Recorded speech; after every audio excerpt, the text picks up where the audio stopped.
Motherboards are often overlooked when someone is considering a new build for their super awesome gaming system. And it is kind of understandable as motherboards aren't exactly known to look like the most interesting piece of circuitry ever. But I was proven wrong by the mean looking Aorus Z270X Gaming 7 motherboard. The all-black material of the box pack is reminiscent of the hardware inside. The big Aorus hawk and name up front shows that Gigabyte means business with this board.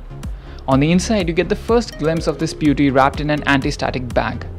Underneath the board are a ton of things including 4 SATA 6 cables, a sturdy dual SLI bridge, rear I/O panel which surprisingly had cushioning on the back, RGB-W extension cable, a thick user manual and much more.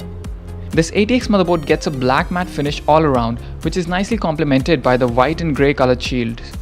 Build-wise, the motherboard feels sturdy and meant to last. I especially like the chiseled heatsink for the chipset, complete with the Aorus branding. As indicated by the name, this board comes with a Z270 Express chipset, and towards the top you will find the LGA1151 CPU socket that supports 6th and 7th gen Intel Core processors. Just on the right of that are the 4 dual-channel DDR4 RAM slots that can support up to a total of 64 GB of memory running at 4000 MHz.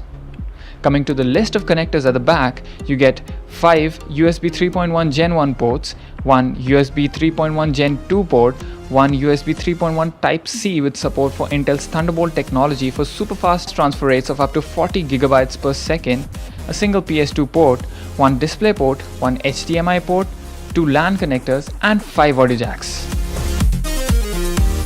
It is obvious that anyone who buys this board will also be stacking a lot of heavy-duty hardware on it. Keeping this in mind, Aorus has planted a total of 8 fan headers on the board to connect enough cooling solutions to keep your rig running at cool temperatures. You get plenty of storage options thanks to the 6 SATA 6 ports, a U.2 port and 2 M.2 ports which support Intel Optane memory. One thing to appreciate is that all the PCIe 3.0 and RAM slots are reinforced, which is good news for gamers who own graphic cards heavy enough to crush a small kid under their weight. The RGB-W LEDs spread across the board are simply gorgeous. You can change the color that they emit, and you can even cycle between various modes like strobe, breathe, constant and even switch off the lights completely. But where's the fun in that?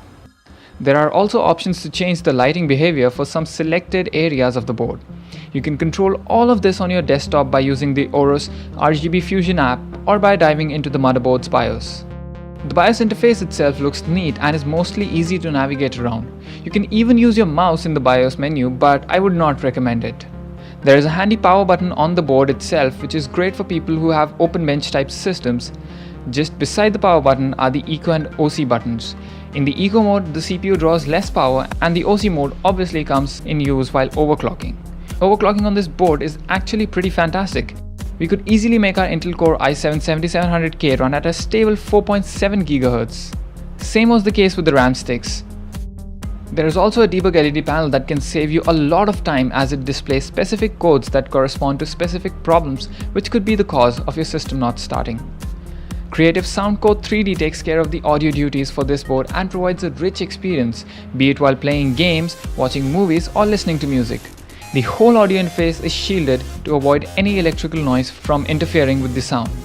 The same is reflected in the top 2 rear USB 3.1 and the 3.5mm audio ports, which are all gold-plated to provide minimal electrical interference. The Aorus Z270X Gaming 7 motherboard is certainly a fantastic board that can do all that a gamer would want and even more.